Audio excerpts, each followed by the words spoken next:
Signing authority மகா madam. ஓ, அப்ப புருஷன் பொண்டாட்டி 2 பேரும் திட்டம் போட்டுதான் கம்பெனிக்கு சீல் வச்சிருக்கீங்க. என்ன கம்பெனியை ஏலத்துக்கு வர வச்சு குறைஞ்ச விலையில ஏலத்துக்கு எடுத்து சொந்தமாக்கிடலான்னு முடிவு பண்ணிட்டீங்களா 2 பேரும்? அதானே உங்க பிளானு? அப்பா உடம்புக்கு முடியாம இருக்கிற இந்த மாதிரி நேரத்துல இந்த மாதிரி சதி வேலை எதுவும் நடக்கூடாது ரகு விட்டு போட்டு போட சொன்னேன். ஆனா மகா மேடம் ஏதோ வீரவசனம் எல்லாம் பேசி அவனை அடிச்சு அனுப்பிட்டு புருஷனை வர வச்சு தந்திரமா சீல் வச்சிருக்காங்க. 2 பேரும் எவ்வளவு பெரிய கிரிமினல்ஸ். டியூட்டில வந்திருக்க இல்ல, நீ பேசின வார்த்தைக்கு நடக்கிறதே வேற. ஏங்க சட்டையில இருந்து கையெடுங்க, கையெடுங்கன்னு சொல்றல. அவர் பேசட்டும்,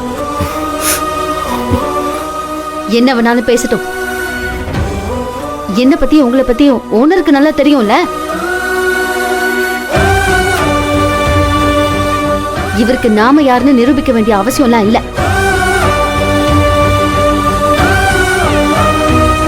இங்க பாருங்க மிஸ்டர் அஸ்வந்த், இன்சூரன்ஸ்ல தப்பு நடந்ததுக்கான காரணம் நான் இல்ல.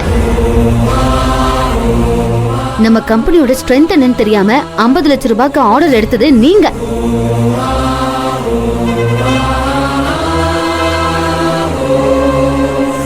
$50 லட்சம் ரூபாய்க்கு லோன் போட்டதும் நீங்க தான். ஆனா எல்லாத்தையும் அம்போன்னு பாதிலேயே விட்டுட்டு போயிட்டீங்க. நீங்க செஞ்சுட்டு போன அந்த தப்ப சரி பண்றதுக்கு நாங்க எவ்வளவு போராடணும்னு எங்களுக்கு மட்டும்தான் தெரியும். குறிப்பிட்ட தேதியில ப்ராஜெக்ட முடிச்சு அனுப்ப நாங்க எவ்வளவு பாடுபட்டோம்னு உங்களுக்கு தெரியுமா? விட்ட கப்பல் கவுந்ததுக்கும் நான் தான் காரணம் சொல்வீங்க போல இருக்க. நரம்பில்லாத நாக்க வளைச்சு வளைச்சு எப்படி வேணாலும் பேசலாம்.